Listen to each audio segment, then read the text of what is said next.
Buenas tardes. Bienvenidos, señoras, señores. Damos las gracias a todos ustedes por su asistencia en nombre de los colectivos que organizamos este proyecto de cine y conferencias. Para nosotros es un placer estar hoy aquí y contar, como ya les digo, con su presencia y además con estas dos personas que me acompañan en la mesa. Damos las gracias a Isidro Sánchez Sánchez. Isidro va a desarrollar una conferencia de una manera generosa, solidaria, y eso para nosotros nos da un gran impulso y motivación para seguir programando nuevos proyectos, nuevas conferencias, nuevos contenidos, dado que la finalidad es la de compartir el conocimiento y la de ofrecer a toda la ciudadanía esa opción de educación permanente, de aprendizaje, de ocio y tiempo libre. Nos acompaña también Alfonso González Calero. Alfonso, muy conocido, entiendo que por todos ustedes, porque ha estado trabajando en la biblioteca, ha sido el responsable de actividades extraculturales de esta institución, y hoy nosotros tenemos también el gran honor de que nos acompañe haciendo la presentación de Isidro. Yo le dejo paso a Alfonso para que haga una introducción a esta importante figura de nuestra cultura. Gracias, Carmen. Hola, buenas tardes a todas y a todos. En primer lugar, decir por qué estoy aquí. Quiero decir que el que tenía que sentarse al lado de Isidro era su hermano Juan Sánchez, que, como yo creo que saben todos ustedes, pues está enfermo en este momento y lógicamente no ha podido estar aquí. Carmen me llamó a raíz de esta circunstancia y bueno, pues yo le dije que con mucho gusto lo hacía por muchísimas razones que voy a intentar explicar, entre otras porque conozco a Isidro nos conocemos hace casi 40 años, entonces pues bueno, digamos que me sé un poco de su vida, no la voy a contar, no se preocupen y tal. Primer problema, pues que de las personas que hay aquí, las que conozco y las que no, a muchas, a las que conocen y conocemos a Isidro, pues probablemente les suene o los datos que voy a contar se los saben más que de memoria, pero quizá hay otras personas que no las conocen tanto, con lo cual entiendo que es obligado pues hablar un poquito de Isidro y luego ya darle paso a él. Yo lógicamente no voy a hablar del tema de la charla porque ese es su cometido. Isidro Sánchez nació en Toledo en el año 49, estudió y trabajó aquí en Toledo, posteriormente en Madrid y en Barcelona, estudió aquí en el Colegio Universitario de Toledo y posteriormente se doctoró en Historia en la Universidad Complutense de Madrid. Desde 1983, que fue justo el año que yo llegué a Toledo, él se fue en ese mismo año, empezó a trabajar todavía no existía con la Universidad de Castilla-La Mancha, en el Colegio Universitario de Ciudad Real, que posteriormente se convierte en Facultad de Letras de la Universidad de Castilla-La Mancha.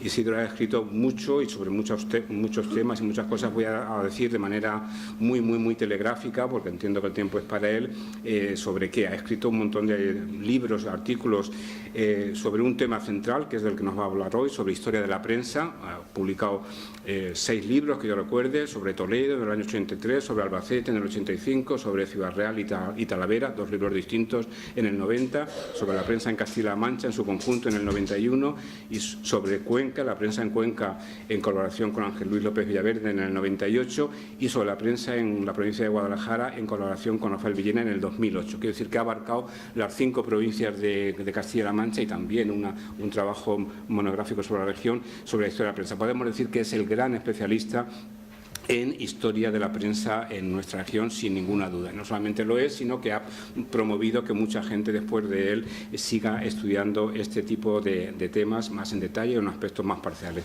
Pero también ha escrito sobre historia de la radio, sobre historia de la fotografía, mucho, en el Centro de Estudios de Castilla-La Mancha, del que él ha sido fundador y director. Han dado una gran importancia a la fotografía y, por ejemplo, han organizado 4 encuentros que él ha coordinado, él con otras personas del centro, y por tanto también ha estudiado ha dedicado parte de su trabajo como investigador a la historia de la fotografía en esta región. También ha estudiado la propia universidad, la universidad de la que él ha sido profesor, y algunas cosas más que comentaremos ahora también la ha estudiado, y también ha estudiado pues, sobre la historia en general, sin más, no ya sobre algún aspecto concreto, sobre la historia de Ciudad Real en particular y de Castilla-La Mancha en general. Sobre la historia de Castilla-La Mancha tiene dos libros, dos monografías, una hecha por él exclusivamente, que publicó la Junta de Comunidades muy al principio, en los años 84, 85, no tengo aquí el año, y otra posterior que coordinó él con otros compañeros de la universidad.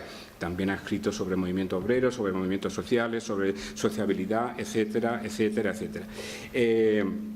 Isidro, en su vinculación con la universidad, como decía, empezó en el año 83, cuando empieza a dar clases en la Facultad de Letras en Ciudad Real, pero además de eso, además de profesor, puso en marcha, bueno, eso viene un poquito después, el centro de estudios lo comentamos, en la gestión universitaria tuvo una actuación muy destacada como gestor. Primero fue vicerrector de Centros y Planificación Económica entre los años 1988 y 96, 8 años, 2 legislaturas por decirlo así. Después fue vicerrector de Centros e Infraestructuras entre 1996 y 97, y posteriormente, entre el año 2000 hasta 2012, en que se jubila, puso en marcha una obra que yo creo, una institución, una entidad de la que yo creo que puede sentirse orgulloso, que es el Centro de Estudios de Castilla-La Mancha, del cual, como digo, fue director entre 2000 y 2012. Un centro que ha hecho mucho por la conservación y difusión del patrimonio fotográfico y periodístico de nuestra tierra, que ha divulgado un montón de aspectos sobre el Quijote, ha colaborado con un montón de instituciones, también sobre la fotografía, como decíamos antes, etcétera. El Centro de Estudios era un poco la estructura, ¿no?, de la que se dotó la Universidad Regional para centralizar todo aquello que tenía que ver con esta región, con Castilla-La Mancha. Y eso ha sido obra claramente de Isidro, no solamente de él, es evidente que han colaborado con él otras personas, la actual directora, Esther Almarcha, etcétera, pero es una idea suya y una gestión suya, y yo creo que es algo por lo que él debe sentirse orgulloso y nosotros agradecérselo. Después de su jubilación, en 2013, Isidro pasó a ser profesor colaborador honorífico de la Universidad de Castilla-La Mancha, y en la actualidad, aparte de esa función, de esa representación que tiene, es director de la sección de Historia del Instituto de Estudios Albacetenses y miembro del Centro de Estudios y Documentación de las Brigadas Internacionales, que también tiene su sede en Albacete. Pero yo creo que además de los datos y las fechas que reflejan una carrera de casi 40 años de investigación, yo creo que la trayectoria de Isidro no se refleja solamente en esos datos, en esos apuntes telegráficos que he dicho. Yo creo que Isidro ha sido un hombre de acción en el campo de la educación, en el campo de la cultura, en todo este tiempo. Ha sido, como acabo de decir, uno de los creadores, impulsores de la Universidad Regional, o sea, no solamente como profesor, ha habido muchos profesores, pero ya vicerrectores y personas que hayan tenido directamente relevancia y participación directa en la gestión no son tantos, y además por un periodo amplio. Y además de eso, el centro, la creación del Centro de Estudios de Castilla-La Mancha que acabo de mencionar. En otro orden de cosas, también ha sido promotor de 2 revistas de ámbito regional, en las cuales pues yo tengo la satisfacción de que hemos colaborado y que de ahí viene nuestra ya larga relación. Primero estuvo en el grupo fundador de la revista de Estudios Regionales Almud, que estuvo funcionando entre 1980 y 83, y él formó parte de ese primer consejo de redacción y impulsor de la revista, y posteriormente lo fue de Añil, Cuadernos de Castilla-La Mancha, que fue de alguna manera la sucesora de Almud, y que estuvo vigente, que estuvo viva entre 1993 y 2006. Y al margen de todo ello, por si todo eso fuera poco, yo creo que Isidro es un activista incansable, y entonces ha colaborado, ha investigado, ha divulgado, ha organizado y ha propiciado que otros organicen, colaborar con su apoyo y con su ayuda en cantidad de iniciativas en muchísimos puntos de nuestra región. Isidro es esas personas a las que se llama y es raro que te diga que no, o sea, que acude, asiste, e impulsa, colabora, pone en contacto, y yo eso en muchos sitios, no solamente en la capital regional, como es este caso en Toledo, sino en el pueblo más pequeño que le puedan pedir un trabajo, una colaboración para un tema, para una investigación, para un estudio, para una charla, para un ciclo, saben que van a poder contar con su ayuda y con su colaboración. Si algo ha caracterizado la vida profesional y también la vida personal de Isidro Sánchez ha sido su empeño en hacer región, en fortalecer todo aquello que pudiera beneficiar a esta, con sus libros, con sus clases, con sus artículos, con sus exposiciones, con su activismo social y cultural. Todo ello ha tendido siempre a fortalecer a Castilla-La Mancha, en la que Isidro ha creído y a la que ha defendido desde el primer momento. Digo esto porque no todo el mundo de la Universidad de Castilla-La Mancha tenía igual de claro la idea de región y la idea de que había que hacer región desde abajo y a través de todas esas redes de cosas que hemos estado comentando, ¿no? Por eso creo que es importante mencionarlo. Y entre la que Isidro ha creído en esa idea de región y a la que ha defendido desde el primer momento, de manera, eso sí, creo yo, y creo que hay que decirlo, crítica e independiente. Isidro siempre ha sido una persona con la que se podía contar, dispuesto a colaborar en infinidad de actividades, organizaciones, pero ha sido siempre manteniendo su absoluta independencia. Yo diría que desde una postura claramente progresista, incluso se puede decir, yo no creo que le moleste, radical, en el mejor sentido de la palabra. Radical es aquello que va a las raíces, o sea, no de un progresismo superficial, un progresismo banal y tal, no, es una persona verdaderamente radical, y yo creo que lo va a demostrar en la charla que nos va a dar ahora. Es decir, que Isidro es una persona no conformista en modo alguno.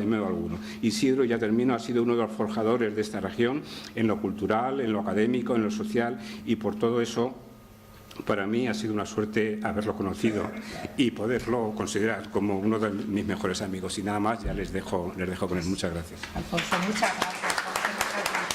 Muchas gracias. Bien, eso significa, lo que ha dicho Alfonso, todas esas palabras, que soy muy viejo. Eso es lo que significa. Muchas gracias, Alfonso, por tus generosas palabras. Carmen, por vuestra invitación. La labor que hacéis es magnífica. Vuestra página en Internet, es realmente un pozo de recursos para muchas personas, y este ciclo Valores de una vida creo que muestra toda esa labor que estáis desarrollando, también generosa y desinteresadamente, porque como decíamos al principio, por desgracia en nuestra sociedad la cultura no vende todo lo que quisiéramos. Gracias a ustedes también por su presencia aquí.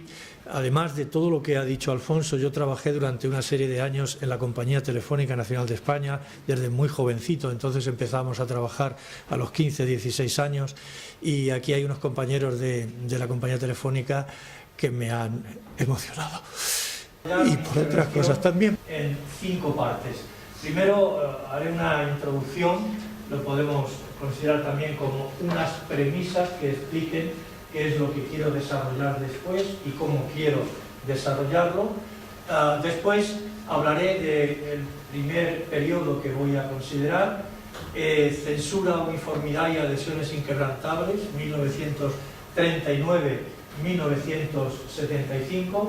¿Se escucha bien al final? Sí. Gracias. Porque he querido empezar en el franquismo, no quería remontarme al siglo XIX. No podía abarcar tanto en el tiempo que hemos marcado. Después hablaré de la variedad entre los restos del franquismo, otra etapa 1976-1988, para a continuación referirme a 2 décadas, 1989-2009, como la década de los constructores. Estamos hablando de prensa, la década de los constructores, luego lo explico. Y finalmente, en la fase en la que estaríamos inmersos, 2010-2019, crisis, porque la crisis no solo fue económica, no solo fue social, sino que fue también una crisis muy fuerte que afectó, que sigue afectando a los medios de comunicación, crisis que además está transformando radicalmente el panorama de los medios de comunicación en la región. Esas son las etapas que voy a marcar. Primero, una introducción o unas premisas.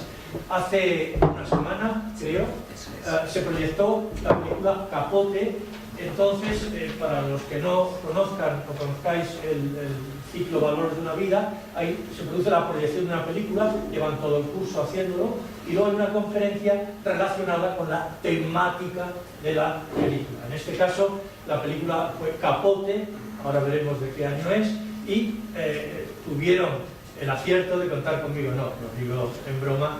Les agradezco mucho que contaran conmigo porque uno está por allí perdido por la Mancha y si no está uno en la capital de la comunidad a veces no se acuerdan de uno, entonces gracias por contar conmigo.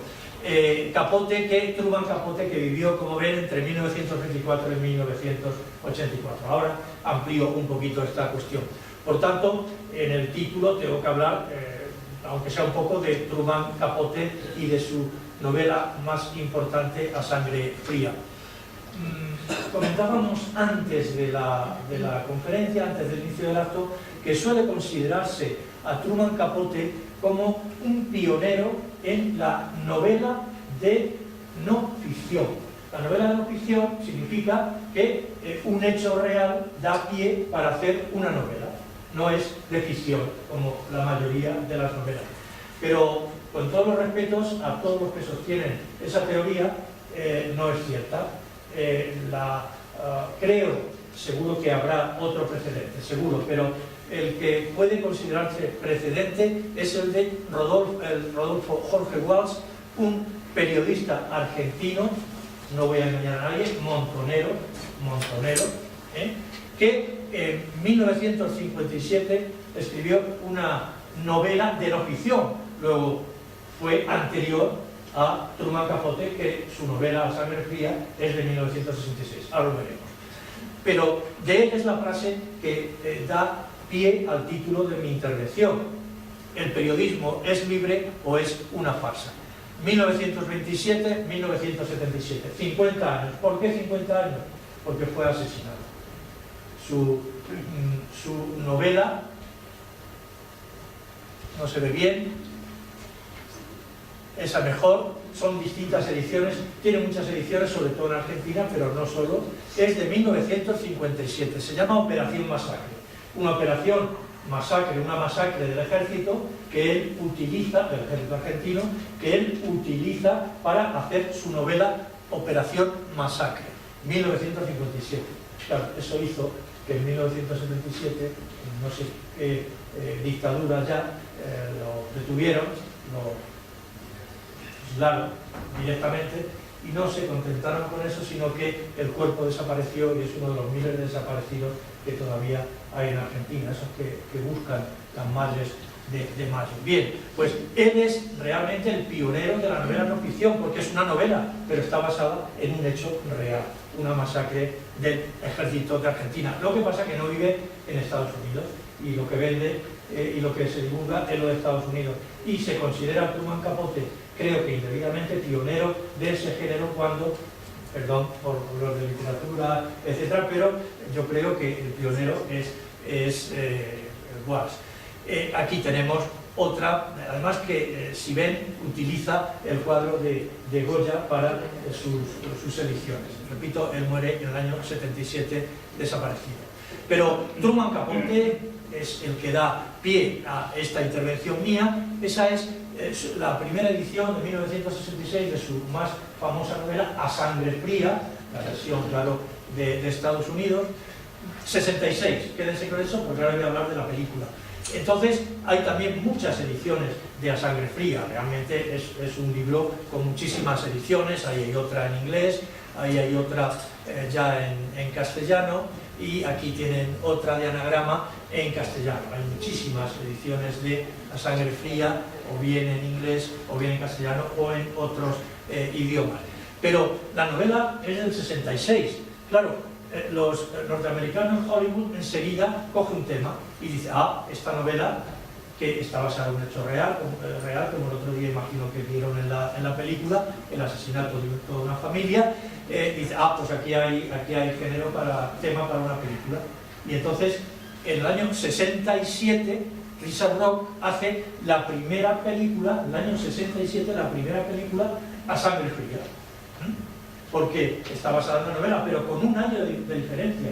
Fíjense, en Argentina no se ha hecho todavía, ni en ningún otro sitio, una película de Operación Masacre. Además sería un escándalo, por razones que, a pesar de que allí se juzgó a los militares, no como en otros sitios. Pero en el año 67 hay una primera película. En el año 69 hay una trilogía basada en la obra de Capote, de Truman Capote, que tiene, entre otras, una dedicación también a sangre fría, 67, 69, pero hay otra en 1996, al menos 4 que yo he encontrado, no me extrañaría que hubiera alguna más, hay alguna serie de televisión también con el tema, y finalmente la de 2005, que es la que se ha visto en el ciclo Capote de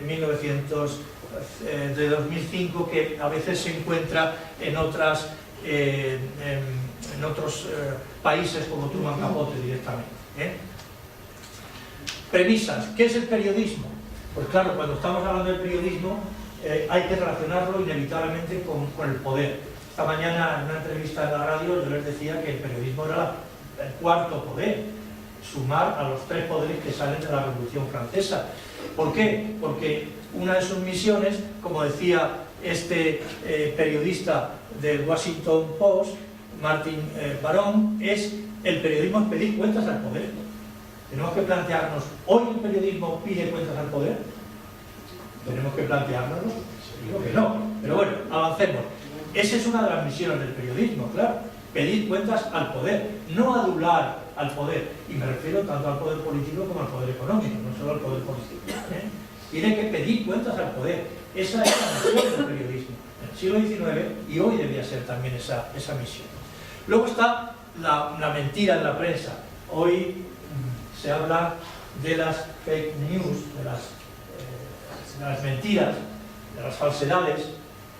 Hay una palabra en castellano, lo he escrito, que lo dice perfectamente: paparruchas. Las paparruchas son las fake news actuales, pero como viene del imperio, viene de Estados Unidos, aquí todo el mundo hablando de fake news y no se habla de las paparruchas que en nuestro idioma las describimos bien. Bueno, una mentira, por ejemplo, con el tema de la ayuda humanitaria a Venezuela, independientemente de lo que pensemos cada uno sobre Maduro, sobre Venezuela, sobre Estados Unidos, vamos a hacer un análisis objetivo. Resulta que todos los periódicos del mundo distribuyeron esta fotografía, porque 2 o 3 agencias norteamericanas la distribuyeron, diciendo que Maduro había tapado el puente en Cúcuta entre Colombia y Venezuela para impedir que la ayuda humanitaria ingresara en Venezuela. ¡Qué malvado es este hombre! ¡Qué malvado! Pero resulta que, como el periodismo es libre, algún periodismo es libre, Página 12, periódico de Buenos Aires, desvela el misterio. Esta fotografía es de 2016 y el puente lleva cerrado desde 2016. Así, exactamente así. Porque hubo un acuerdo entre Venezuela y Colombia para construir el puente, pero Colombia no cumplió en la parte que era hacer unas instalaciones, y entonces el puente está cerrado desde 2016.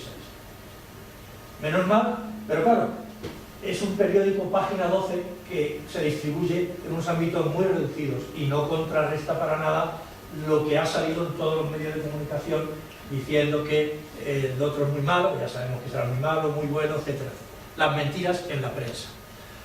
Aquí está la portada de Página 12, este digital de Buenos Aires, que desentrañaba la mentira. Pero no todas las mentiras se pueden desentrañar. Ahora, de cara a las elecciones, están intentando en Facebook hacer un programa que pueda encontrar las mentiras para darlas a conocer. Porque ya saben que hay muchas en la red. Y luego está el tema en la prensa de la uniformidad en lo fundamental. Y no voy a decir nada, lo va a decir el Roto. Con un chiste del Roto, 150 canales y todos son el mismo. ¿Sí? Bueno, avanzamos. La prensa en manos de los poderes financieros.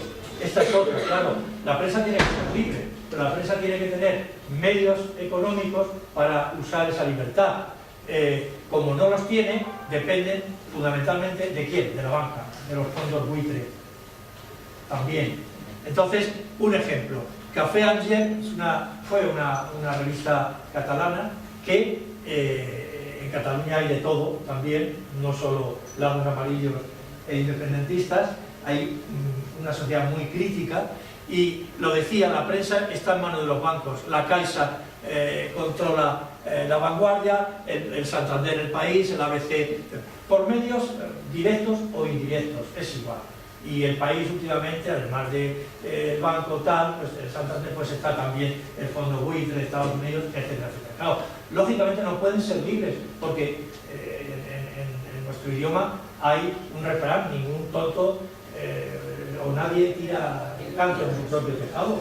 No van a tirar ellos informaciones en contra no lo pueden hacer, y por eso buscan los medios. Luego hay que tener mucho cuidado, ser muy críticos con los medios de comunicación, con lo que dicen, y buscar, no tenemos tiempo todos de hacerlo, yo sí porque soy un apasionado, pero buscar otras fuentes de información, porque nos quieren engañar casi siempre, la mentira. Luego, porque son unos traficantes de información. Un escritor de la región ha escrito mucho sobre el tema de traficantes de información, Pascual Serrano. Si les interesa el tema, les remito a su periodismo canalla, a La Prensa ha muerto, viva la prensa, medios democráticos o traficantes de información, que es uno de sus. Y si les interesa el tema este, les recomiendo también una película, y ojalá también la cojáis en algún momento, vosotras, el Insider, de Insider, de Michael Mann, que en España se llamó El Dilema, en Latinoamérica El Informante. Es una magnífica película, 1999, que desarrolla esto. No voy a desvelar toda la trama, pero es un ingeniero que descubre los males del tabaco. Y entonces él tiene que decir los males del tabaco, pero ¿cómo se divulga eso en una sociedad? Un periodista se juega el puesto de trabajo haciendo una entrevista. Pueden imaginar que es lo último que hace, ¿verdad? Ahora pondré un caso más cercano.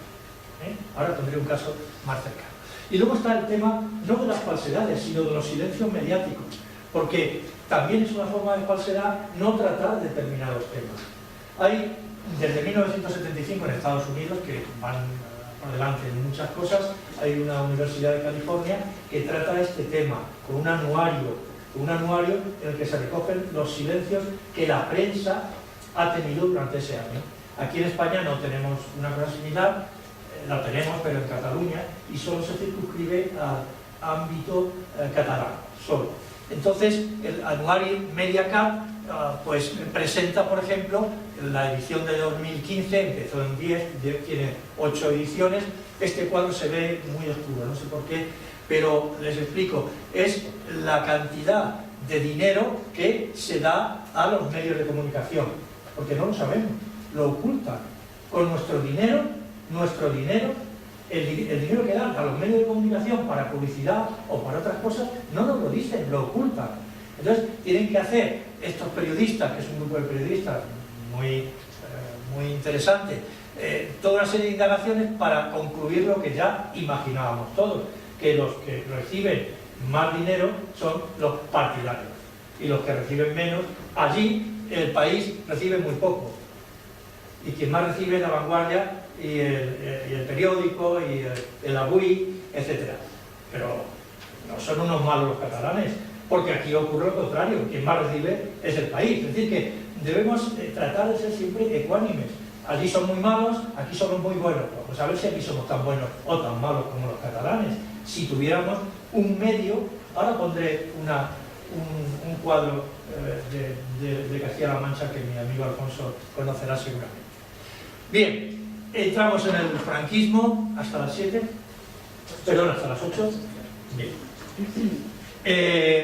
Censura, uniformidad, entramos en el franquismo. Ya saben que acabada la guerra, realmente la prensa, la libertad de prensa desaparece. Creo que cura nada nuevo. En España estamos 40 años con una prensa uniforme, una prensa censurada y con adhesiones inquebrantables. Es la forma de darle título a este apartado. En Guadalajara, por ejemplo, empieza a publicarse Nueva España. Como Nueva España ya se publicaba en Oviedo, le cambian el título porque no podían repetirse dos títulos, y le ponen Nueva Alcarria, que ha estado publicándose primero como semanario y luego como diario hasta la crisis grave que ha afectado a la prensa hasta hace pocos años. Guadalajara, Nueva España, va a cubrir todo el franquismo, que luego pasa a ser Nueva Alcarria, como ven, fin, no hace falta... Bien. En Albacete comienza con una riqueza periodística impresionante antes de la guerra. Hay momentos en Albacete en los que se publican 5 diarios antes de la guerra, 5 diarios. Todos quedan sin salir y comienza en 1942 a publicarse Albacete, que luego se va a transformar en La Voz de Albacete. Qué pena, se ve fatal, no se veía así en la presentación, que va a ser La Voz de Albacete. Bien, en Cuenca, todos del movimiento, por supuesto, en Cuenca comienza Ofensiva, ya el nombre se las trae, el título, Ofensiva, que luego se va a transformar en Diario de Cuenca, y se ve la fotografía, por ejemplo, Diario de Cuenca, que desaparece en 1984. Es decir, que todavía durante la democracia va a estar viviendo unos años. En Ciudad Real, en el año 43, se crea Lanza, también una riqueza importante, como en Toledo, se crea Lanza y Lanza va a estar publicándose como diario hasta el año 17, que la crisis le afecta, se transforma en un semanario en papel y en el digital. Bueno, es una placa que hay allí, pero no solo hay prensa del movimiento, también hay prensa clandestina, que es difícil de encontrar, ya imaginan por qué. El otro día estábamos buscando una foto de un impresor de Valdepeñas que murió en el año 38, que había hecho casi todos los periódicos de Valdepeñas, y la familia no tenía un documento de él, Hurtado de Mendoza, y no tenía ni una fotografía de él, no había. Claro, la única explicación es que murió en el 38, este hombre era republicano, les da miedo y cuando acaba la guerra queman todo. Esa es la explicación, ni más ni menos. Pero se encuentra, a pesar de todo, se encuentran este tipo de ejemplares. Este, del año 47, es un periódico, Mundo Obrero, que hacen los presos dentro de la prisión de Ocaña. Y que también hay prensa clandestina que se reparte como se puede. Pero hay unas revistas interesantes como Arbores de Espíritu, literarias, muy interesante, que se publica durante algunos años. Es decir, que hay variedad también en el franquismo, o cuadernos de estudios, como Cuadernos de Estudios Manchego, veis, deprisa aquí, aunque la mayoría de las publicaciones, no hay que ocultarlo, son del régimen, adictas al régimen o patrocinadas por el régimen. Este es un periódico de Yunque, que se publica aquí en Toledo, en torno a los 50, y en fin, la OGE, y, bueno, ¿no? Bueno, periódico no impreso, no repartido por los canales habituales de la prensa, pero que se reparte mediante sistemas de fotocopias o este otro de Ciudad Real, Central Nacional Sindicalista, de los sindicatos verticales, o de la Guardia de Franco, este de Puerto Llano, la Guardia de Franco, que son dificilísimos de encontrar, pero siempre hay alguien que lo ha guardado y nos lo deja, lo digitalizamos en el Centro de Estudios de Castilla-La Mancha y lo ponemos a disposición de la sociedad. Todos estos ejemplares se pueden ver en la página del Centro de Estudios de Castilla-La Mancha. Ya hago un poquito la cuña publicitaria del centro. Bien, o este, Unión de Alcázar de San Juan, también de la Guardia de Franco, o Calatrava, un periódico educativo del Instituto de Ciudad Real,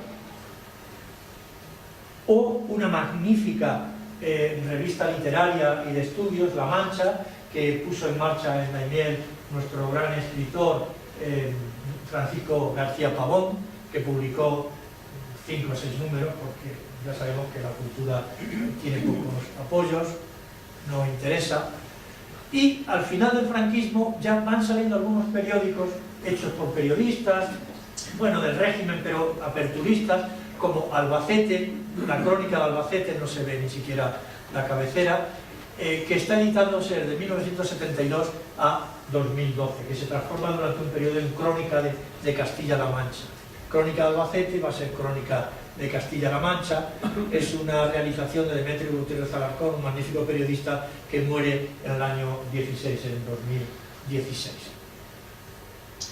Además, en Albacete, que es la ciudad más grande de la región, en la que tiene más actividad periodística, por tanto, sale también en el año 73 La Verdad como una edición de La Verdad de Murcia, que era un periódico de la Iglesia, del grupo de Ya, y sale una edición en el 73 que también está editándose hasta la crisis y termina en 2013, como se puede ver. Es ese periódico de la Iglesia que luego coge el grupo Correo, y el grupo Correo es el que va a cerrar ya La Verdad de Albacete. En Toledo,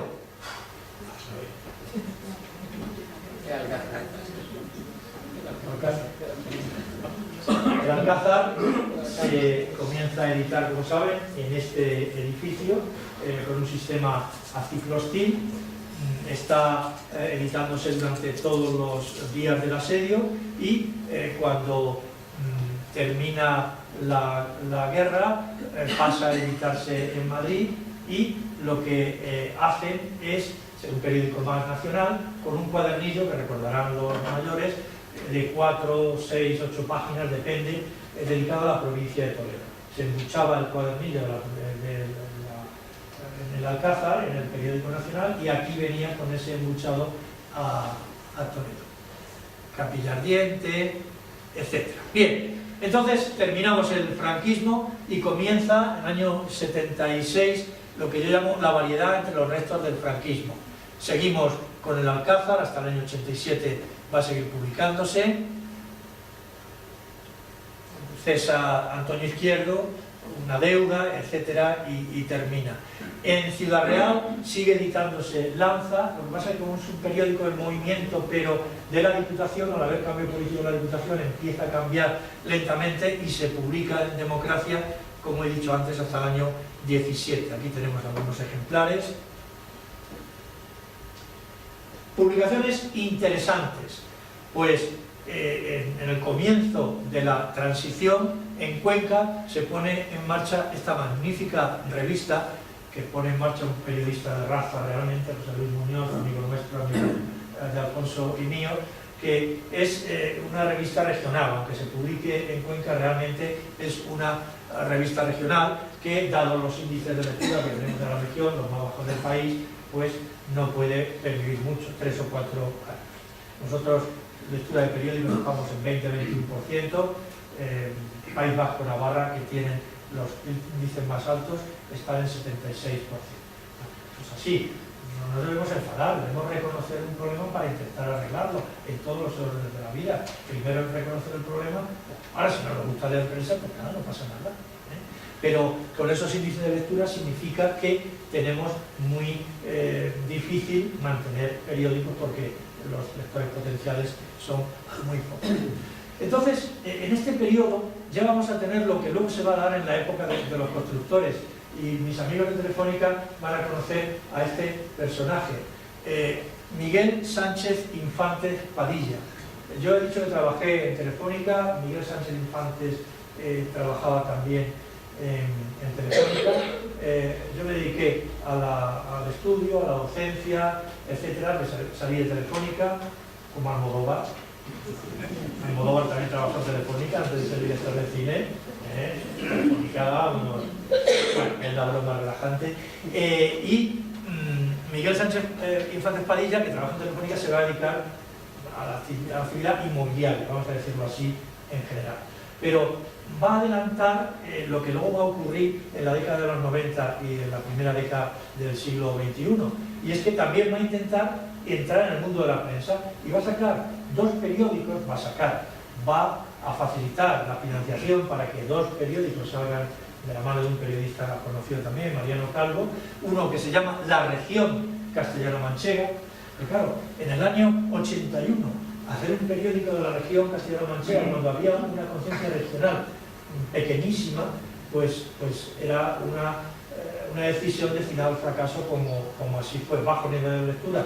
Bueno, pues al final sale durante algún tiempo en Toledo, es La Región Castellano-Manchega y se va a difundir fundamentalmente en Toledo. Y luego, después, va a bascular entre la idea de la región Castilla-La Mancha y luego se da cuenta, no, pues parece que aquí lo castellano pega más en Toledo, más que en Albacete y Ciudad Real, que el tema de la Mancha está más presente. Aquí en Cuenca parece que lo castellano está más presente. Pues ahora saca el castellano. Saca el castellano independiente, bueno, pero tiene la misma suerte que la región, que dura unos meses y termina. él dedica parte de sus beneficios a editar un periódico, una actitud que en principio hay que alabar, pero si lo que quieres es editar un periódico libre y tal y cual, y no tener una prolongación de tus negocios en la prensa. Luego hablamos del tema otra vez. Pero hay periodistas que sacan periódicos como El Manchego, de 2 o 3 periodistas que se ponen de acuerdo y sacan un periódico que está muy bien hecho, muy bien concebido, pero que tiene una duración también de un año y pico, tampoco puede salir adelante. O la prensa alcarreña, en el caso de Guadalajara, por citar algún ejemplo de cada una de las provincias de la región. Pero hay otros periódicos de todo tipo en este comienzo de la democracia. Por ejemplo, periódicos educativos como La Mancha en Marcha, porque los docentes, sobre todo en primaria, algo más en secundaria, tienen una actividad periodística impresionante. En la universidad prácticamente no, pero en primaria se tiene una actividad periodística con los chicos, con los niños, con las niñas, que es muy importante, porque a veces ese periódico trasciende el ámbito del instituto, del colegio, y llega a ser un periódico de la ciudad. Entonces esta es La Mancha en Marcha, a ciclostil, con una serie de mecanismos que se utilizan muy artesanales, pero que tienen su importancia periodística. O esta magnífica revista literaria, Estaribel, de Puerto Llano, estamos en los comienzos de la transición, o muchos periódicos o boletines o revistillas de anuncios. Hay que hacer unos anuncios, unas pequeñas informaciones y sacamos una publicación publicitaria. O una magnífica revista literaria en Ciudad Real, Mansa, que todavía se edita desde el año 1976, o otra revista de anuncios, Cuadernos Guía de Ciudad Real. Pero en esa variedad hasta revistas y periódicos de otras religiones aparecen, que esto, como pueden imaginar, en tiempos del franquismo era complicadísimo. No voy a decir que era imposible, pero era complicadísimo, porque todos éramos católicos, apostólicos y romanos por definición. Entonces, esta revista, La Nueva Reforma, una revista protestante que sale en Alcázar en el año 86, o El Heraldo del Pueblo, Alcázar, donde hay una tradición protestante muy fuerte desde finales del siglo XIX, con un pueblo, Villafranca de los Caballeros. Bueno, es largo de contar y no lo voy a contar. O esta Piel de Sapo, un grupo de jóvenes que dicen, vamos a hacer una revista literaria, una ilusión tremenda, 3 números, porque no la compra nadie, así es, ¿no?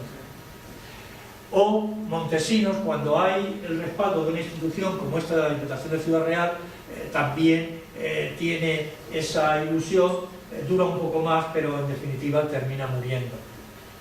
Una experiencia muy importante, y ya es de constructor también, es, antes de la década de los constructores, es la revista Bisagra. La revista Bisagra va a salir en Toledo en 1987, se va a publicar hasta el 94, hasta que, bueno, iba a utilizar una expresión, se arruina, no, hasta que tiene dificultades económicas el constructor.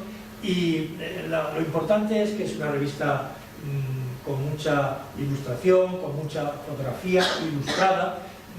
No parecía que estábamos en La Mancha, porque estas revistas parecía que eran solo de Madrid o de Barcelona o de Valencia, ¿no? Una revista que tiene su importancia en aquel momento. Pero además es más importante porque la idea era sacar una por provincia, una edición por provincia. Llega a salir en Ciudad Real, la edición de Ciudad Real, y ahí termina ampliación de esas ediciones. Una maqueta realmente llamativa, unas fotografías, una parte gráfica que realmente llamaba la atención, está muy bien. Bueno, esto luego ha tenido continuidad con la revista Aquí, que conocen aquí en... Bien, entramos rápidamente en la década de los constructores, porque voy más de tiempo. 1989-2009. ¿Qué es la década de los constructores? Bueno, pues hay medios de comunicación que ponen en marcha una serie de constructores. Ahora me referiré a algunos de ellos. ¿Es bueno para el periodismo? Sí, porque crea puestos de trabajo, pero solo en un sentido, porque lógicamente esas publicaciones, y no solo escritas, porque me estoy refiriendo a la prensa escrita, pero también ponen en marcha emisoras de televisión, ponen en marcha emisoras de radio, lógicamente se deben a los dueños.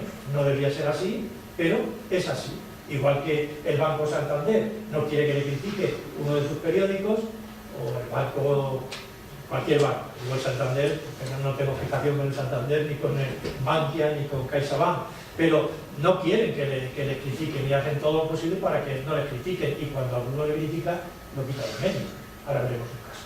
Entonces, claro, esos constructores lo que quieren es una extensión de su negocio, quieren ganar dinero, aunque se sacrifique la verdad periodística. Así es. Uno de ellos, Santiago Mateo Sauquillo, está mal, es Sauquillo. En el ambiente, no creo que nadie se lo diga, bueno, además se lo dice, le llamaban el sol, por razones evidentes. Este hombre es de Cuenca, pone en marcha un grupo periodístico y televisivo importante, me referiré solo al grupo periodístico, que es el grupo de El Día. Aquí habrán visto El Día de Toledo. En Cuenca, el primer día, el Día de Cuenca, porque una de las cuestiones es que los medios escritos, todos los intentos de hacer un periódico regional han fracasado. Todo. Y luego hablaré por qué ahora la mayoría de los digitales son regionales. Es curioso. Sin embargo, escritos han fracasado. Pues él pone en marcha el Día de Cuenca en el año 84, que está publicándose hasta el 12. Toledo empieza en el 87, se publica hasta el 12. Mancha una edición durante el año 98. Ciudad Real de 2002 a 2011. Guadalajara 2003 a 2012. Albacete 2006 a 2012 y Castilla-La Mancha 2012 a 2013. Claro, es el grupo El Día, pero en algunos casos los grupos de los diversos constructores se mezclan y llegan a acuerdos para tener más potencia. Ahora veremos algún ejemplo. Este es el número primero de El Día de Toledo, que comienza a publicarse en 1987, Buenos Días Toledo, con todo, lo ven, los políticos de aquel momento, el señor Bono, Mariano, presidente de la Diputación, Mariano Díez, gracias, etcétera. Bien. Sale El Día de Cuenca, este es un ejemplar del día de 2011, El Día de Toledo, El Día de Ciudad Real. Ven que la cabecera es la misma, pero cambia solo de Toledo, de Cuenca. Tiene una sección regional común y unas páginas dedicadas a cada una de las provincias. Es muy sencillo de hacer, pero no es un periódico regional. Es un periódico que se edita en toda la región con ediciones provinciales. ¿Qué dice? Muy bien. No tenemos un periódico como puede ser La Vanguardia en Barcelona o periódicos de Andalucía que son regionales realmente. El Día de Guadalajara, 2003-2012, El Día de Albacete o El Día de Castilla-La Mancha, que solo está 2 años, del 12 al 13. También se publican una serie de boletines, de revistas, de periodiquillos políticos. Este de Izquierda Unida es un ejemplo de Alcázar de San Juan. Pongo este ejemplo porque ahora voy a referir a uno de los constructores y su enfrentamiento con un político de Izquierda Unida. O de las tablas de Daimiel, hay un grupo de personas, porque una de las características de esta prensa es que hay periodistas profesionales, pero no son la mayoría en esta etapa. Hay periodistas que llamo vocacionales, es decir, un maestro, un profesor de instituto, un profesor de universidad, un sacerdote, un abogado, un arquitecto, que desarrollan su trabajo y es su medio de vida, y luego sus afanes informativos, poéticos, literarios, los matan con la colaboración en un medio de comunicación. Entonces, ese es el ejemplo de las tablas de Daniel, por ejemplo, en Almagro, ¿no? Otro de los constructores es Antonio Miguel Méndez Pozo. No digo mentiras, un hombre que estuvo en la cárcel por un problema en Burgos, un problema por el que pagó, evidentemente, ha tenido toda una serie de problemas legales, tiene un emporio mediático en Castilla y León, televisiones, diarios, etcétera, etcétera, y que desembarca en Castilla-La Mancha, y lo primero es hacerse amigo de los políticos. Ahí tiene una fotografía, lo siento que no se vea bien, de Méndez Pozo del País. Ahí lo tienen con don José Bono, el expresidente de Castilla, del gobierno de Castilla-La Mancha. A él le gustaba decir presidente de Castilla-La Mancha, no, y era presidente del gobierno de Castilla-La Mancha, que es diferente. Como el actual o como la señora Cospedal, son presidentes del gobierno, no son presidentes de Castilla-La Mancha. Bien, una forma de hablar. O aquí con José María Barreda, pero él va a desembarcar. Ya hay algunos periódicos de Tribuna, porque Méndez Pozo es el dueño del grupo Tribuna, también con emisoras de televisión, etcétera, etcétera. Méndez Pozo va al final coger todas las tribunas, aunque algunas ya están editándose. En Albacete, cuando él llega. En Albacete la Tribuna empieza en el año 84, cuando desaparece la Voz de Albacete, y está todavía en edición, 2019. En Ciudad Real, esto no se lo cuenten a nadie, me lo contaba un periodista que había sido una persona importante en Lanza, y me decía que cuando se hacía en otros tiempos la portada de Lanza, cuando se cerraba, la veían los de Lanza, pero luego se la tenían que enseñar a 2 o 3 personas de Ciudad Real, influyentes, ya pueden imaginar. No doy nombres, no hay problema, me lo contaba. Entonces, cuando llegó esta persona a la dirección, dijo que aquello se había acabado. Y se acabó, efectivamente, no hubo problema, pero crearon otro periódico en 1990, que luego va a entrar al grupo de Méndez Pozo. La Tribuna de Ciudad Real, que todavía se edita. 2. Cuenca, 1997-2009, y luego un semanario durante algunos años. En Cuenca, la provincia donde más habitantes hay, es donde primero muere. Guadalajara, 1998-2009, es el primer cierre que hace la Tribuna para echar a una serie de periodistas, porque no les salen las cuentas, lógicamente. Toledo, que comienza en 1998 y todavía sigue publicándose. Es decir, hoy se edita, además de ABC, la edición regional de ABC, la edición digital de Diario Crítico y la edición de Diario.es regional, esas 3 ediciones, se editan 3 diarios en papel. Hace 10 años se editaban en la región 20 diarios. Hace 10 años. Fíjense la transformación que está sufriendo el sector. De 20 diarios en papel a 3 diarios.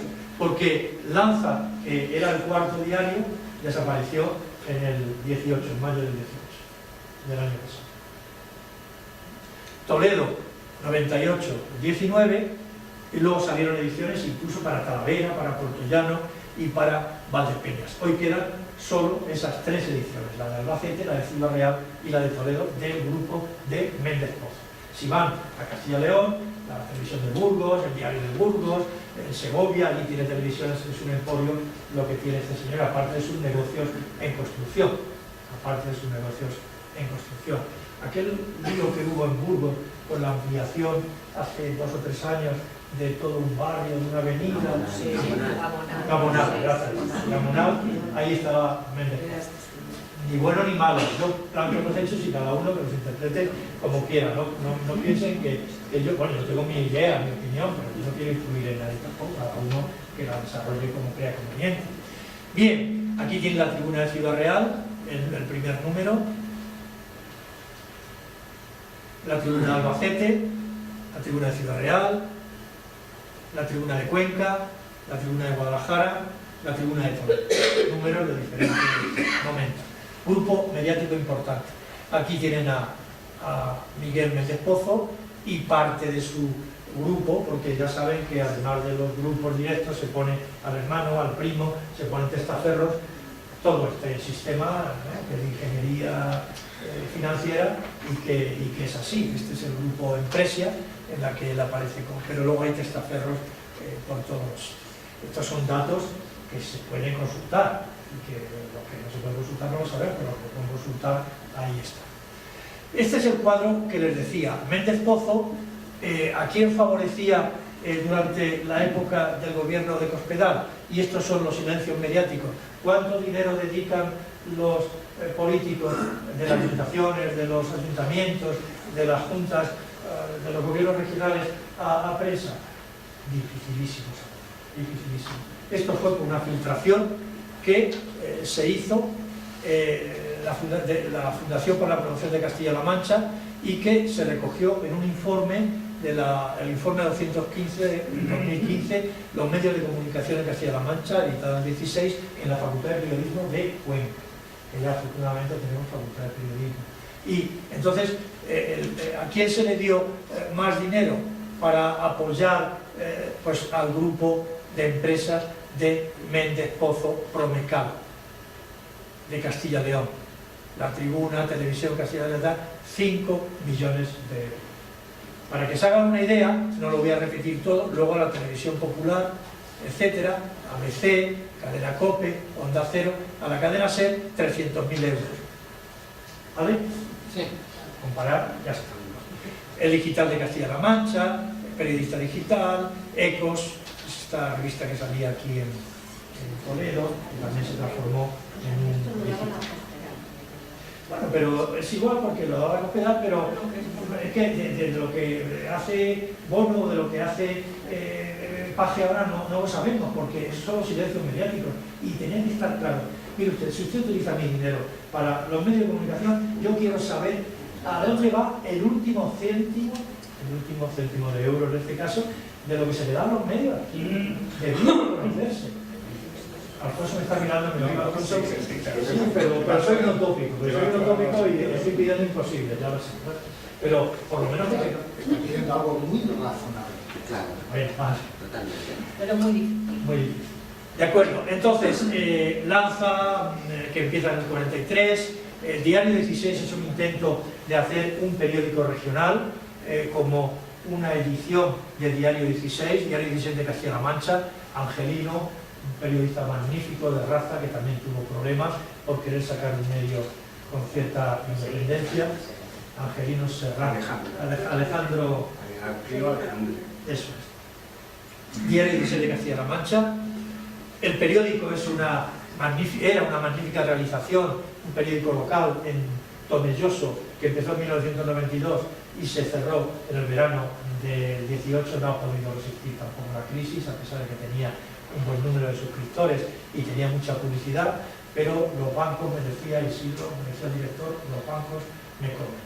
Para pedir 10.000 euros para pagar la nómina, yo pagamos intereses y me comían los bancos y tuvo que cerrar, y a pesar de que tenía buenas parcelas publicitarias, a pesar de que tenía un buen número de lectores, tuvo que cerrar el periódico. Otro grupo importante de otro constructor, abogado, este además ha tenido más proyección nacional, con grupos nacionales fuertes. Bueno, lo dejamos ahí. Domingo Díaz de Mera Lozano. Este es una fotografía de marca. ¿Por qué? Porque además de un grupo mediático potentísimo, que queda ya poco, la televisión diocesana de aquí, de Santa María, era una concesión de Díaz de Mera, que se la pasó al arzobispo. Por ejemplo, Piqui, es historia. Entonces, Piqui es una buena amiga mía y por eso me dirijo a ella. Entonces, Díaz de Mera, además,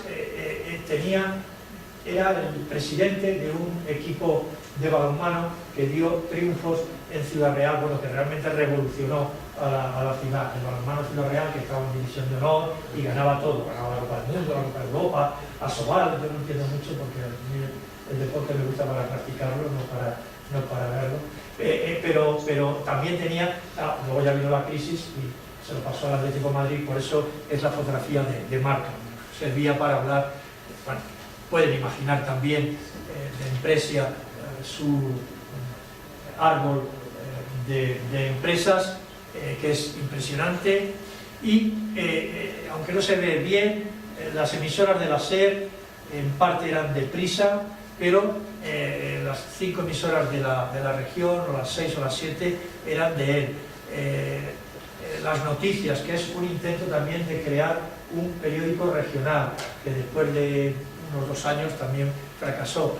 CRN, una cadena de televisión que tenía en todas las provincias, que de CNN bueno, a mí me da la idea, Canal Regional de Noticias, que se parece a CNN, es CRN. Bueno, tenía una revista en cada provincia que se llamaba Eco, Crónicas, en cada una de las provincias. Bueno, el grupo realmente era la cadena dial, las 40 principales, todas esas emisoras, televisiones y periódicos eran de Puerto Llano, Talavera, Toledo. Realmente era el mediático de la región, aparte de otros negocios, aeropuerto de Ciudad Real, Don Quijote, que no les pase aquí en Toledo el Puy de Fu lo que pasó allí con el aeropuerto o con el reino Don Quijote, ojalá no, pero bueno, ese es el precedente que hubo allí, esperemos que no. Bueno, estaba un poco en todas las salsas, ¿vale? Con eso está dicho. Ahí tiene un ejemplar de las noticias, ese periódico que trató de ser regional, o el día que en un momento determinado se pone de acuerdo con Sauquillo de Cuenca y esa alianza hace que salga adelante el día de Ciudad Real. El ejemplo, y voy a terminar, de Carlos Otorreus Cantón. Él trabajaba en el día de Ciudad Real y en Ciudad Real no se oía una noticia. Afortunadamente los que vivimos en la universidad podemos abusar de la libertad y decir lo que pensamos, porque somos más libres. Yo entiendo que el que tiene un trabajo, entiendo que tenga miedo de decir algunas cosas o de escribir algunas cosas, ¿me entiendo? Afortunadamente en la universidad algo nos puede caer, pero bueno, es poco. Somos unos privilegiados en ese sentido. Y entonces el mundo dijo, despedido por un periodista por morder la mano que le da de comer. Claro, en Ciudad Real, salvo en el ámbito universitario y en algún otro, no se hablaba nada del problema del aeropuerto, porque había un problema importante, no se hablaba nada del problema del reino Don Quijote. Y este buen hombre, pues, a él se le ocurrió hablar y en plan crítico. Claro, el despido le llegó en 2 días. Yo le quería mucho porque era un alumno mío, era un poco destartalado, vamos a decirlo así, pero tenía base y él tenía las ideas muy fijas de lo que quería hacer, ¿no? Entonces le organizamos a poco tiempo un homenaje en la facultad, porque la habían despedido y no creíamos que estaba bien. El hombre de pronto se encuentra en la calle, asiste muy poca gente, había miedo, quiero decir que había miedo, y aparte de los conocidos aparece un señor que no hacía nada más que fotografías. Yo estaba en la mesa, una de esas personas soy yo, me bajé de la mesa, cogí el teléfono, me fui delante de él y le hice una fotografía. Pero bueno, si él utiliza fotografías, yo tengo ya una de él. Se puso muy nervioso, quiero pensar que alguien le mandó, pero quiero pensarlo, no tengo motivos para... Bueno, pues al final, esta es la noticia que salió en la prensa, solo en un periódico. La Facultad de Letras celebra una mesa redonda sobre la libertad de prensa con un chaval despedido de Telemadrid, con Otto y con el vicedecano de la facultad, etc. Esa fue la referencia que salió en la prensa, la que ocultarlo era demasiado. Y en 2009 él creó un digital y aparecía así en el digital durante mucho tiempo, zona aeroportuaria, en el aeropuerto de Ciudad Real. Y esto no se ve en los grandes medios, esto son unos privilegiados, lo están viendo aquí, esto no se ve en los grandes medios. Y aquí le tienen en 2013 y hoy es un magnífico periodista en Madrid que escribe en el Confidencial, freelance significa que elabora noticias y las vende a distintos medios. Él aparece mucho en el Confidencial y otros periódicos y es un muy buen periodista.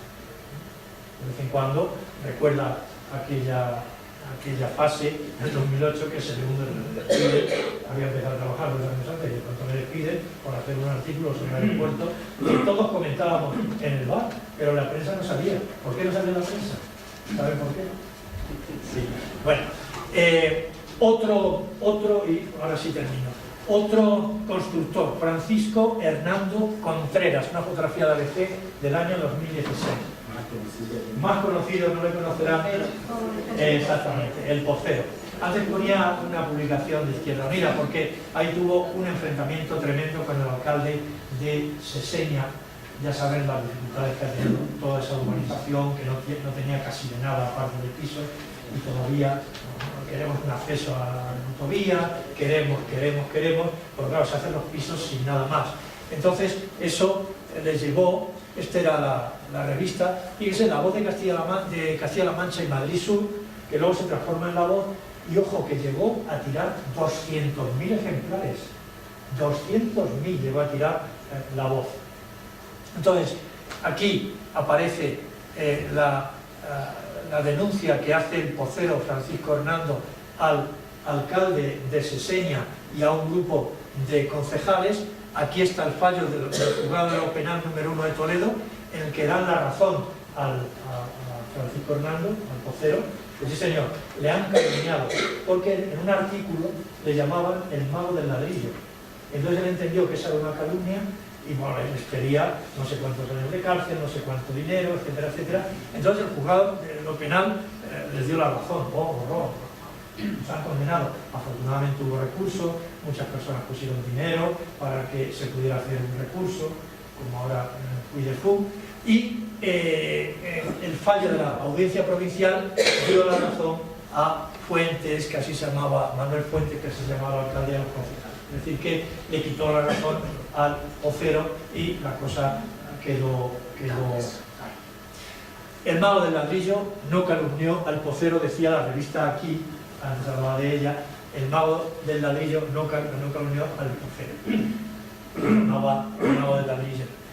Y un constructor más, Félix Abanader López, del grupo Rayet, en Guadalajara, que aparte de los negocios de todo tipo, hostelería, hotel, tuvo un grupo de televisión, tuvo un grupo que eran, no sé lo recuerdo, unos gratuitos, que llamaban Global, y hubo Global de ediciones varias de Ciudad Real Miguel Turra, de Cuenca, de Guadalajara, edición de Toledo. Esto era del grupo Rayet de Abanader de Guadalajara. Y viene la crisis, 20 diarios en 2007, 341 medios de comunicación, y empiezan a cerrarse, los periodistas empiezan a quedar separados. ¿Y qué hacemos? Un medio digital. Y estamos en 2007, 25 digitales, 2007, 25 digitales, hoy, 2019, 110 digitales en toda la región. Muchos de ellos periodistas que se han quedado en paro y que crean digital, porque para crear el digital pues solo hace falta tener acceso a la red y tener acceso a los gabinetes de prensa, y se hace poca labor de calle, y lo hago desde mi casa. Yo tengo digital en mi casa, ya sea en Quintanar, hay uno en Quintanar, ya sea en Cabeza Mesada, un regional digital en Cabeza Mesada, ya sea en Talavera o ya sea en Valdepeñas. Rápidamente, digitales de la provincia de Toledo, uno de Talavera, que es Nóbrega, Cover Talavera, Delicados Deporte, la Tribuna de Toledo. Lo que también han hecho los medios impresos es su edición digital, como saben, por supuesto. La Voz de Talavera, que ya no sale en papel. La Voz del Tajo, que tampoco sale en papel, creo. Quijote Digital, Toledo News, Web Toledo, ABC Castilla-La Mancha, Diario Crítico Castilla-La Mancha. Son los periódicos nacionales que tienen edición concreta para Castilla-La Mancha, y el diario es de Castilla-La Mancha, esos tres, nada más. Ahora Castilla-La Mancha, CLM24, muchos no les sonarán, CLM Press, DCLM, unos son del PP, otros son del PSOE, no abiertamente, otros no son de nadie, son de periodistas nada más. Hay muchas alternativas. El Día Digital, ese emporio de días de las 4 o 5 provincias queda en un digital, el Día Digital de Castilla-La Mancha, el Digital de Castilla-La Mancha, que sale en Talavera, en Castilla-La Mancha, Más Castilla-La Mancha, Objetivo Castilla-La Mancha, que sale en Ciudad Real, Periódico Castilla-La Mancha. Muchas gracias por su atención. Castilla-La Mancha.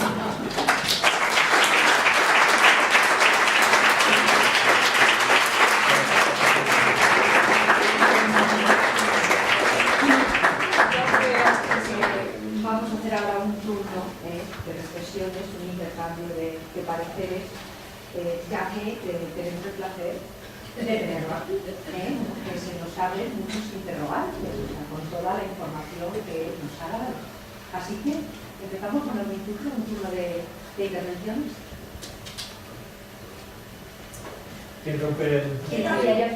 ¿Queda algo de prensa libre en algún sitio?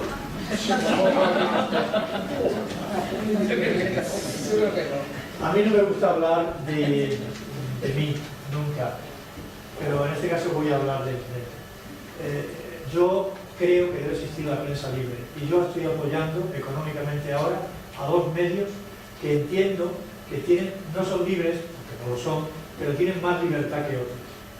Porque como tienen apoyo de socios, o sea, la prensa tiene, claro, estamos acostumbrados a consumir prensa gratuita.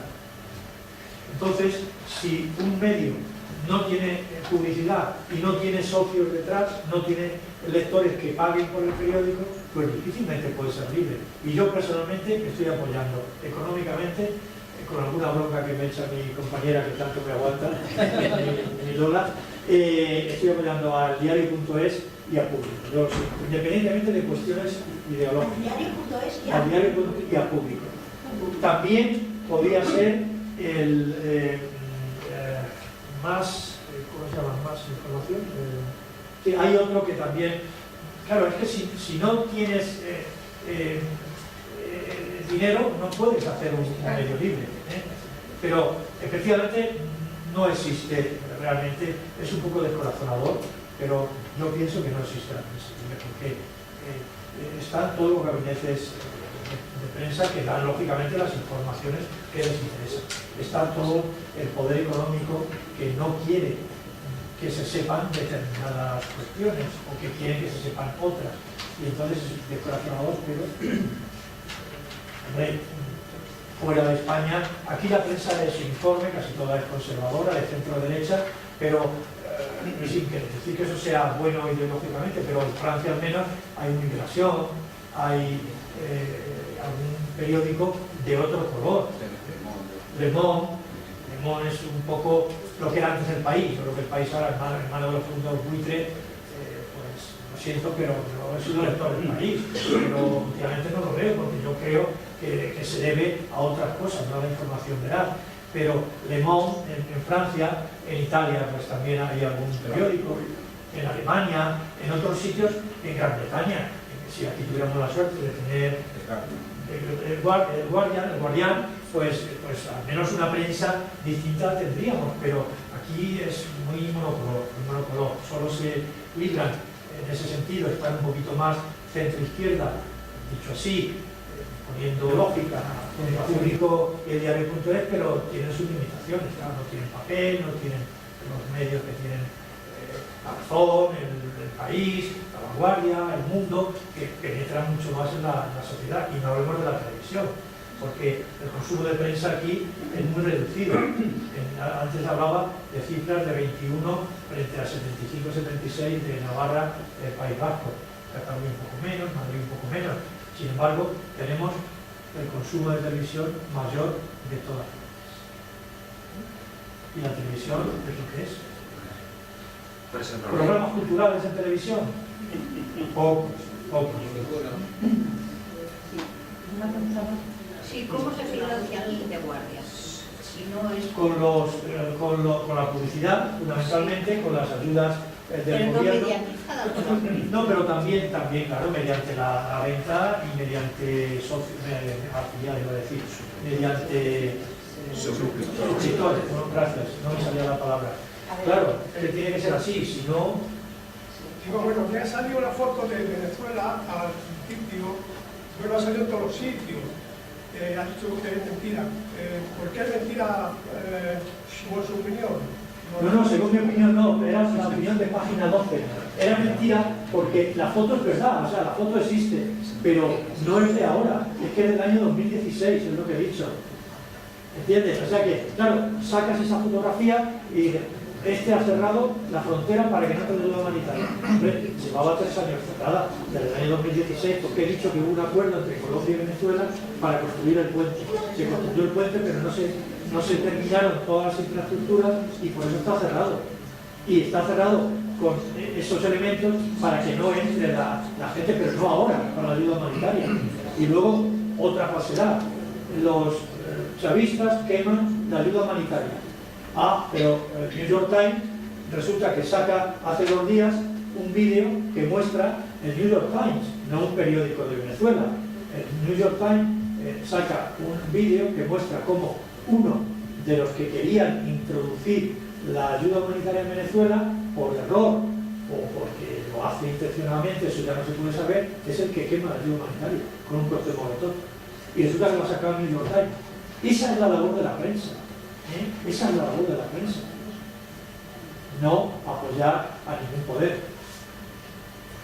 Por favor, ¿qué legislación tiene ahora la prensa? ¿Es a nivel europeo o a nivel español?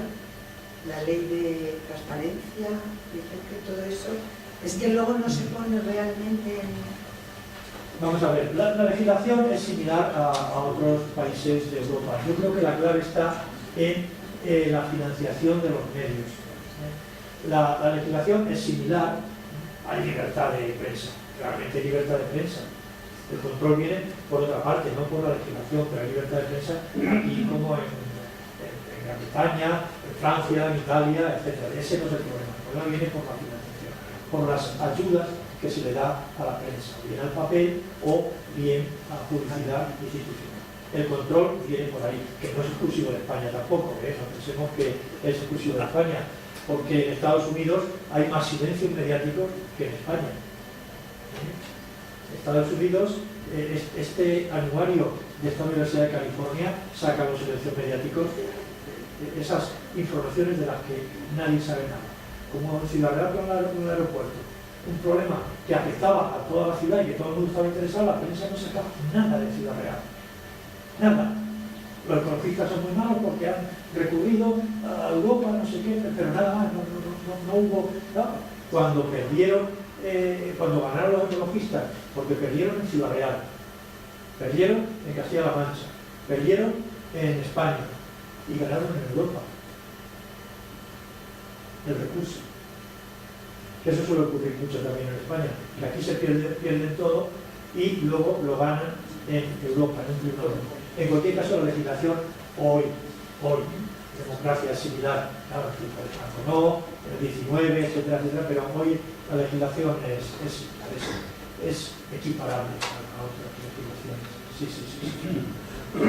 ¿Cómo nos defendemos los ciudadanos de una prensa subvencionada? En una ciudad pequeña, por ejemplo, como... Pues te voy a contar, amigo y familiar mío. No te he dicho que hicieras pregunta, ¿eh? No. Bien, ¿cómo defendernos? Pues, como he dicho antes, con el diario.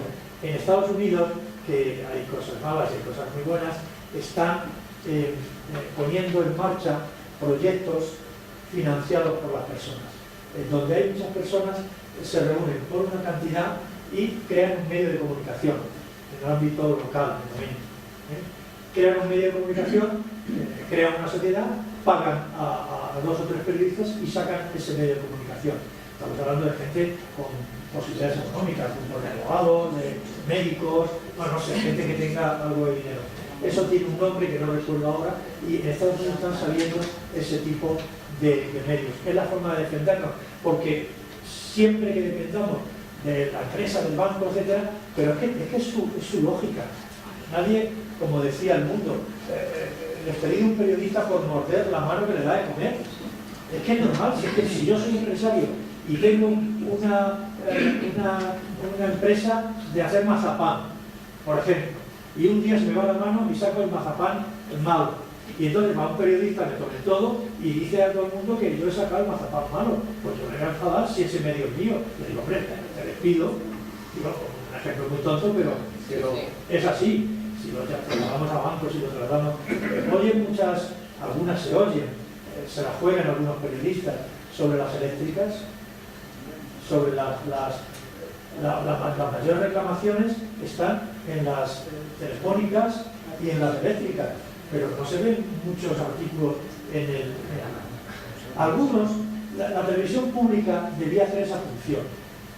En Gran Bretaña la BBC hace esa función porque no depende de nadie, pero para eso tiene que haber una fórmula en la que no dependa del partido de turno, porque si los demás medios de comunicación dependen de los bancos, de una empresa tal, y la pública depende del partido que está en el gobierno, sea A, B o C, que no vamos a entrar en eso, pues la pública tampoco cumple la misión. No obstante, en la pública, de vez en cuando, se cuela algo. Ayer me mandó un amigo, también de Telefónica, que no ha podido venir, está malito, Ignacio, me mandó una cosa impresionante. Un inventor español ha inventado una bombilla. ¿Lo viste, Checo? Sí, me lo han mandado también. Una bombilla que dura toda la vida y que se puede reparar. Y ha recibido amenazas de muerte. Que como comercialice eso, pero claro, pero es que fijaos el negocio. Es que con la obsolescencia programada. Claro, exactamente. La gente ahí 5 años. Necesita un cártel para eso, para alimentar el... Efectivamente, la obsolescencia programada. Y es que dicen, esta lavadora va a durar 10 años. Si dura 11, o 10 o 8, etcétera, etcétera. Claro, la bombilla esa, fíjense lo que significaría. Una bombilla que dura 100 años. De todas maneras, yo tengo un reportaje, una bombilla de un parque de bomberos de Estados Unidos llevaba 100 años. Bien, pues eso de vez en cuando se me parece que era una noticia de televisión española, el programa de las 7. Bueno, algunas cosas se cuelan. Algún periodista, a mí me gusta mucho Javier del Pino, porque lleva a gente que entiende de las cosas. Los universitarios somos unos pedantes, somos lo que ustedes quieran, pero algo entendemos de lo nuestro, ¿no? Entonces, en este país, en otros países sí, tú vas a Francia, los utilizan, vas a Portugal, vas a Alemania, utilizan a los universitarios, como decía el otro día, no sé a qué político, pero dejarnos a nosotros que digamos que somos los que entendemos qué es esto, y luego nos hacéis caso o no. Y entonces, Javier del Pino lleva mucho a universitarios, a personas que están, bueno, que en principio tienen que saber del tema, porque no todos debemos saber. A mí si me dicen que habla de fontanería, pues ¿por qué sé de fontanería, por ejemplo? Eso es uno de los problemas del periodismo, que normalmente cuando hablan de un tema específico no tienen idea. O sea, porque el señor que hace deportes, o el señor que habla de política nacional o internacional, es el mismo. Es el mismo, sí. Entonces, o es el político el que le tienen que entrevistar porque le han dicho que lo entreviste, o es efectivamente 4, bueno, hay muchos tipos también de tertulianos, hay tertulianos A, B, C, los tertulianos pasa lo mismo. claro. Al final son 8, bueno, 20 o 30 y algunos.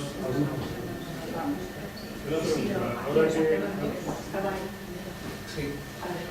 No, creo que también bueno, más que una pregunta, Isidro, sería un apunte. Y es que después de escuchar con mucha atención por aquí se ha hablado, ¿no? Y respuesto a lo que has expuesto, yo creo que es que el panorama es absolutamente el sol, es la palabra.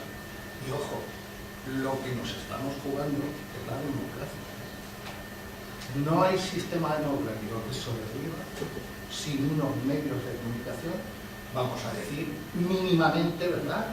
Porque es que si no, claro, ya inmediatamente a uno le tachan de todo, pero que tengan la mínima independencia.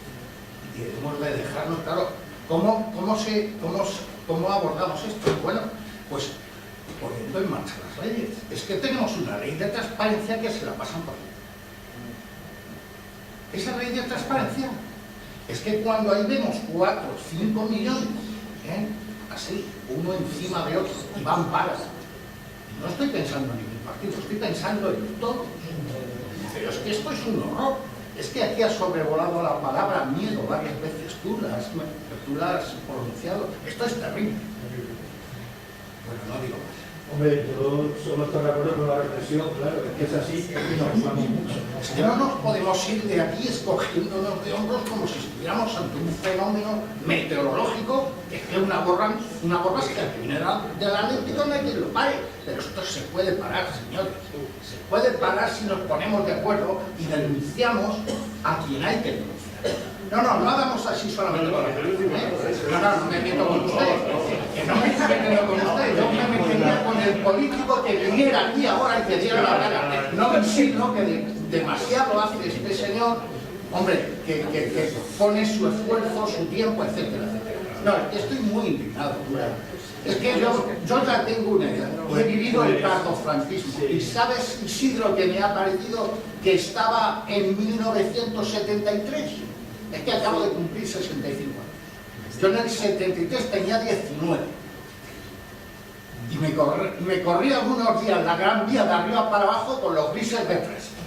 Pero es que ahora no son los grises. Es que no puedo hablar. Es que hablamos de miedo, señores.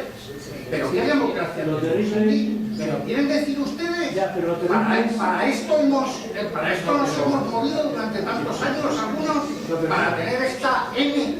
Pero mira, he terminado, perdónenme, pero que no puedo. En la reflexión que tiene, estuve en una tesis hace, el año pasado, en febrero, en la Facultad de Periodismo. Una chica hizo también, se quedó sin trabajo, periodista. Voy a hacer la tesis, no tengo que ver, hice una tesis magnífica sobre la prensa en Castilla-La Mancha. Entonces, afortunadamente, tuvo acceso a una documentación que pone los pelos de punta. Entonces, esa documentación está en la tesis, está publicada en la tesis. No trasciende a ningún sitio. No trasciende a ningún sitio. ¿Cómo va a trascender? ¿Cómo va a trascender? No trasciende. Y ahí se cuentan unas cosas impresionantes de la prensa en Castilla-La Mancha, que llega a la ciudadanía. Claro, hay la libertad lo que tiene, tienes posibilidad de hacer todo, pero y luego cómo lo comunicas a la sociedad. El que tiene el control de los medios es el que comunica el mensaje que quiere. Y es así, la libertad es así en todos sitios. Y más aquí donde tenemos todavía un poco rodaje, a pesar de los 40 años, hay personas que no se creen en la democracia. Perdona, Julio, a mí que estaba primero, ¿no? Yo pienso que el fenómeno nos desborda ya, porque yo, por ejemplo, entre fin de semana leo prensa escrita y leo varios periódicos, pero entre semana sigo las noticias que me facilita Google, ¿sabes? Y ahora San Google, pues, además nos facilita de forma personalizada a cada uno las noticias que quiere, ¿sabes? Pero es que la mayoría de la gente joven sigue esa noticia, entonces a la hora de formar el espíritu crítico de una persona, que la prensa tiene que ayudar, pues ahí nos vemos vertidos, porque... Isidro, estamos hablando de la prensa, porque hay una máxima que lo que no se ve no existe. Pero nadie me obliga a mí a quitar, a enchufar el televisor. Es decir, la prensa hace lo que hace, porque todo se puede. Aquí son cuentas y números, pero yo soy el que leo. Y yo soy el que veo. Y yo tengo que tener una capacidad. Pues si resulta que hay un programa, llamamos esto, que lo ven 5 millones de personas en un momento determinado, y todos podemos decir que es un programa basura, ¿qué está ocurriendo? O sea, no le echemos la culpa. Los han... No solo. Está claro. Ay, claro. Sí. Ahora ya, perdona, me toca también intervenir. A partir de la reflexión que ha hecho este señor y este otro señor, porque yo creo que el factor educación cobra una importancia capital. O somos capaces de educar a nuestros chicos y a nuestras chicas con un sentido crítico ante lo que reciben desde la televisión, desde internet, o verdaderamente lo tenemos duro, relacionado con la problemática que usted también ha planteado. Pero yo tengo 3 hijos, es muy complicado, porque el otro es muy atractivo y yo lo que le vendo es poco atractivo. Es muy complicado. Yo tengo 3 hijos adolescentes. Sí, la etapa de la adolescencia, Que matan al padre, matan a la madre. Quería hacer un inciso con respecto a eso. Me parece muy importante lo que has dicho, pero también es verdad que los sesgos de publicación nosotros no los podemos controlar. ¿Cómo sabemos eso silencio mediático? Esa es la pregunta que yo también me estaba rondando en la cabeza para plantearle a Isidro, de que cómo el ciudadano es capaz de diferenciar, de distinguir una noticia falsa. A ver, ¿cómo nos defendemos? Tenemos que profundizar mucho más en la información, tenemos que leer mucho más, desarrollamos más el sentido crítico, pero de la credibilidad, decíamos que la credibilidad publicidad para muchas cosas en la vida es importantísimo. Entonces, claro, tú ya si eso lo pierdes, porque es que ya no confías, o sea, desde lo que leo es cierto, no es cierto, no. Andamos, cuando no tienes unos medios ya o profesionales o tal, pues al final es que no. Es difícil, porque eso, cuando todos los medios, por ejemplo, a través de Venezuela, que me decía el señor, cuando todos los medios sacan esa fotografía y te dicen que son unos malos que han cerrado el puente, pues realmente te lo tienes que creer. Y entonces el problema es que Página 12 lo han leído 10.000 personas. Yo soy, mi esposa dice que me paso el día, y es verdad, contrasto mucho. Yo tengo un programa, tengo no sé cuántos medios, y yo veo la información que me llega de diario, del Público, del País, de La Vanguardia, de tal, leo algo del extranjero, leo lo de digital de Castilla-La Mancha, claro, pero eso requiere un esfuerzo, eso lo puede hacer cualquier ciudadano. Pero para eso está la organización. Vamos a ver, ¿qué ocurre en Cataluña? Aquí tenía que haber un grupo de periodistas que hiciera una cosa similar a lo que hacen en Estados Unidos y lo que hacen aquí. Y luego, que allí en Cataluña no tienen más remedio que dar publicidad al estudio este de Mediacat, que muestra los silencios mediáticos en el ámbito catalán, en el ámbito del idioma catalán, Valencia, Mallorca, etc. Aquí en España tenía que haber algo similar, como en Estados Unidos o Cataluña, que pusiera en manifiesto esos silencios mediáticos. Pero, lógicamente, los medios no lo van a hacer, tienen que ser periodistas independientes. ¿Pero quién paga a esos periodistas independientes? Los periodistas tienen que buscarse la vida.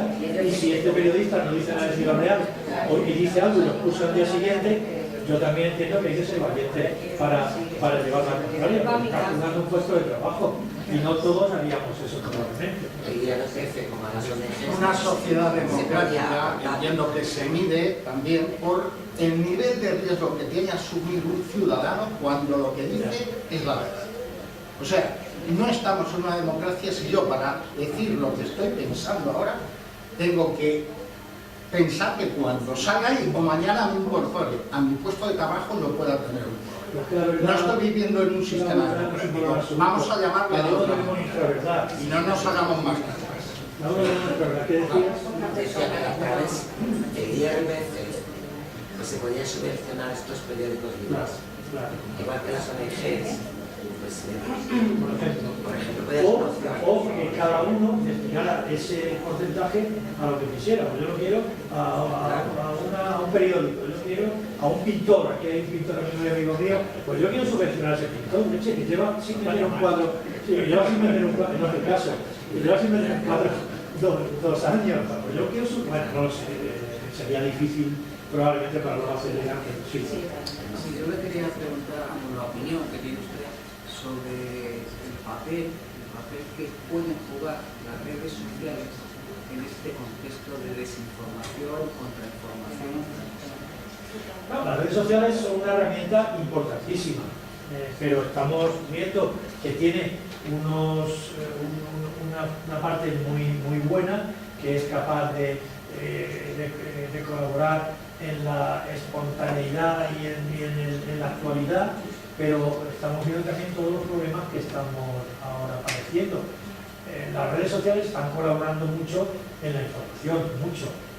Más que recordar lo que decía antes, que ahora tenemos 100 y pico digitales en Castilla-La Mancha, no hablamos de España, y esos digitales tienen información de todo tipo, pero están dando mucha información, aunque sea de gabinete, aunque muchas veces sea de gabinete, pero están dando mucha información.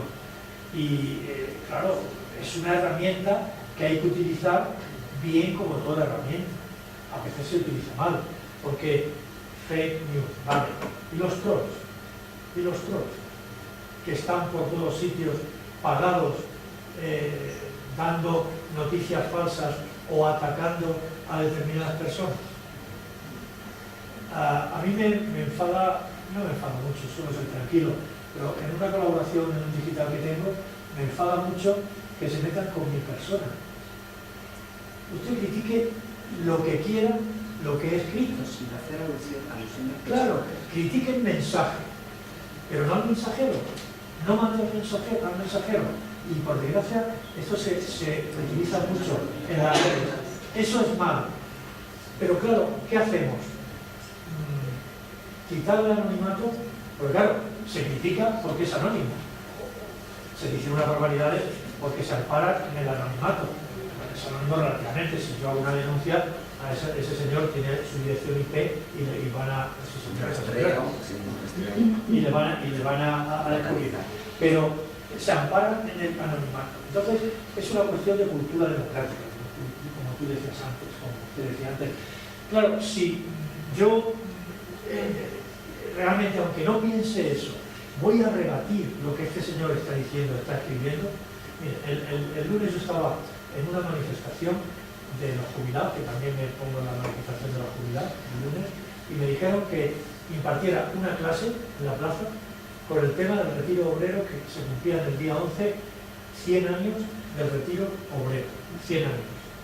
Y entonces empecé a decir una serie de verdades históricas, pasaba por ahí un señor, y empezó a dar voces: eso es mentira, eso me está diciendo es mentira, eso me está diciendo es mentira. Y yo digo, no, pues está ahí y rebátalo. Me llamó mentiroso. Por una serie de cuestiones que saqué del boletín oficial del Estado. Si es que a veces, no la ignorancia, a veces tenemos una idea preconcebida y todo lo que no sea esa idea nos parece que es mentira.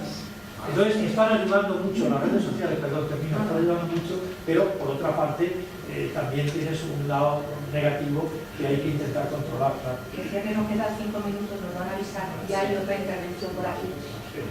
Lo que más que una intervención es una pregunta, un interrogante. ¿Dónde está el periodismo de investigación?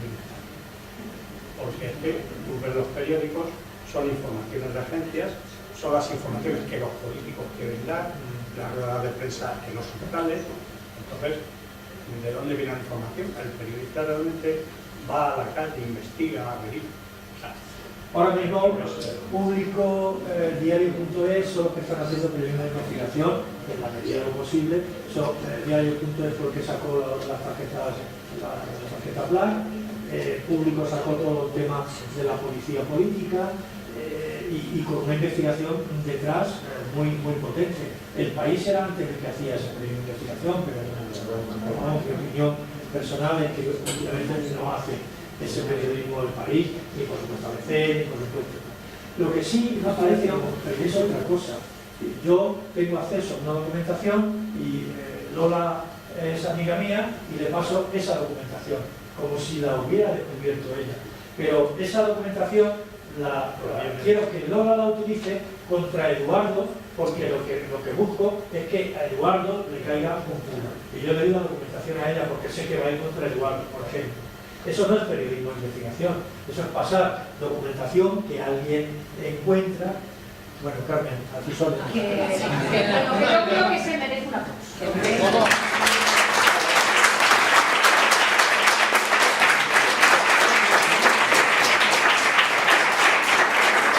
Muchísimas gracias.